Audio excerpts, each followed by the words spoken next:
اور پھر ایک انجان سے جزیرے کے کنارے جا لگا۔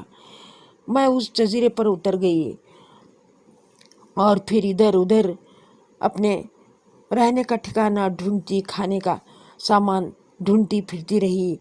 وہاں کا میں نے پانی پیا اور جنگلی پھل گھاس پھوس کھا کر وقت گزارتی رہی، حتیٰ کہ 4 دن اسی طرح گزر گئے۔ اور 5ویں دن میں نے دور سے ایک کشتی کو سمندر میں آتے ہوئے دیکھا۔ میں فوراً ایک چٹان پر چڑھ گئی اور اس کشتی کی طرف اشارہ کیا اور اپنا کپڑا ہوا میں لہرا کر اپنے موجود ہونے کا اشارہ کیا۔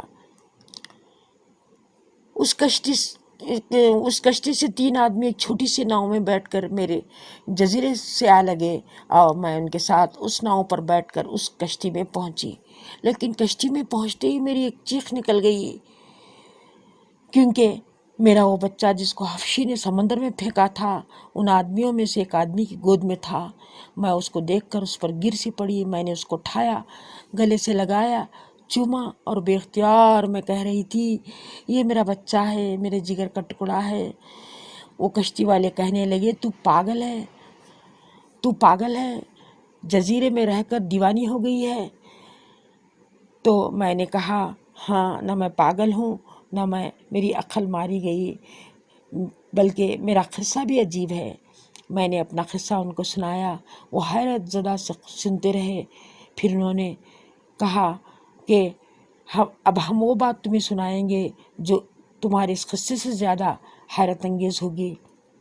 اور پھر ان میں سے ایک آدمی نے کہنا شروع کیا کہ ہم اپنے منزل کی طرف جا رہے تھے کہ اچانک ایک جانور سمندر کے پانی کے اوپر آیا۔ اس کی پیٹھ پر ایک بچہ تھا۔ اس کے ساتھ ہی ایک غیبی آواز آئی کہ اگر اس بچے کو اس کی پشت پر سے اٹھا کر اپنے ساتھ نہ لیا تو تمہاری کشتی ڈبو دی جائے گی۔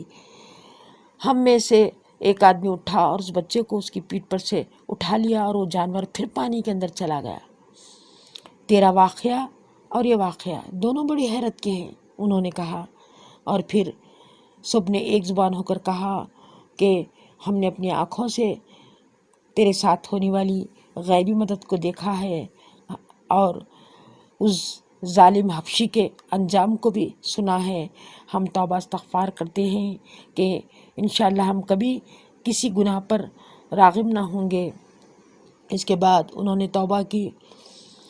اللہ تبارک تعالیٰ نے ایک لڑکی کی دل سے نکلی ہوئی دعا کے عوض اتنے لوگوں کو ہدایت دی اور ایک ظالم کو اس کے انجام پر پہنچا دیا۔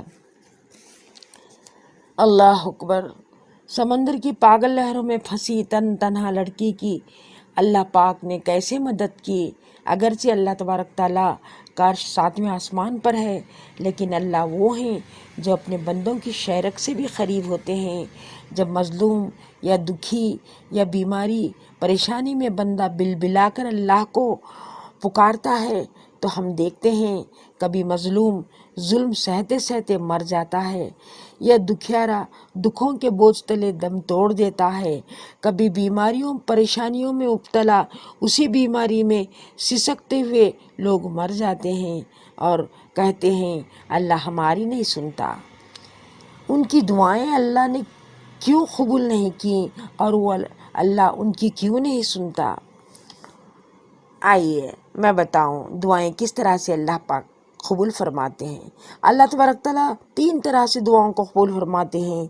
پہلی تو یہ کہ دعا کو فوراً قبول کر لیتے ہیں اور بیماری کو شفا، پریشانی سے راحت یا ظلم سے نجات مل جاتی ہے۔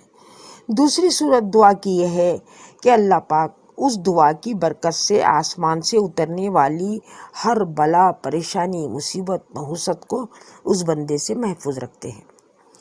تیسری یہ کہ کبھی کبھی دنیا میں اس دعا کی قبولیت کے آثار نظر نہیں آتے، مگر آخرت کے لیے وہ دعا سیل کر کے رکھ دی جاتی ہے، اور یوم آخرت جب بندہ اس دعا کا اثر دیکھے گا اور اجر دیکھے گا تو تمنا کرے گا کہ کاش میری ایک بھی دعا دنیا میں قبول نہ ہوئی ہوتی۔ حشر کے دن جب کہ نفسا نفسی کا عالم ہوگا، ہماری دعائیں آخرت کی بڑی بڑی گھاٹیوں سے پار کرا رہی ہوں گی، اور اس وقت ہمیں اپنی دعاؤں کی اہمیت کا اندازہ ہوگا۔ آئیے ہم اپنی دعاؤں کو اللہ کے حضور قبول کروانے کے لیے اپنے اعمال کو نورانی بنا لیں، گھروں کو تصاویر سے، لباس کو بے حیائی سے، رشتوں کو نفرتوں سے، مال کو کنجوسی سے بچا کر پاک و صاف کر لیں۔ آج کل دعاؤں کی قبولیت کے لیے لمبے لمبے وظائف بتائے جاتے ہیں، اصل وظیفہ تو یہ ہے کہ ہماری زبان غیبت، چغلخوری، جھوٹ، گالی گلوچ اور لایانی سے پاک ہو، اور دل کینہ، کدورت، بغض، حرص و ہوس سے پاک ہو، اور پیٹ حرام، ناپاک، ظلم و زیادتی سے چھینے ہوئے لقموں سے پاک ہو۔ تو پھر دیکھیے، آنکھ آسمان کی طرف اٹھی بھی نہیں اور بارش برسنے لگے گی۔ ایک انگلی کا اشارہ ہو جائے تو پہاڑ بھی سونے کا بن جائے، اور ایک حکم ابراہیم ادھم کا ہو جائے تو سمندر کی مچھلیاں منہ میں ہر قسم کے دھات کی سوئی لے کر حاضر ہونے لگیں۔ کیونکہ وہ اللہ کے ہو گئے، اللہ ان کا ہو گیا۔ ان کی چاہت اللہ کی چاہت سے مل گئی تو اللہ نے ان کی ہر چاہت کو پورا کیا۔ تو آئیے آج ہم بھی اپنی چاہتوں کو اللہ کی چاہت سے ملا لیں، تاکہ اللہ ہماری ہر چاہت کو پورا کرنے لگیں اور ہماری دعاؤں میں اثر پیدا ہو۔ انشاءاللہ پھر ملیں گے نیکسٹ ویڈیو میں۔ اللہ حافظ۔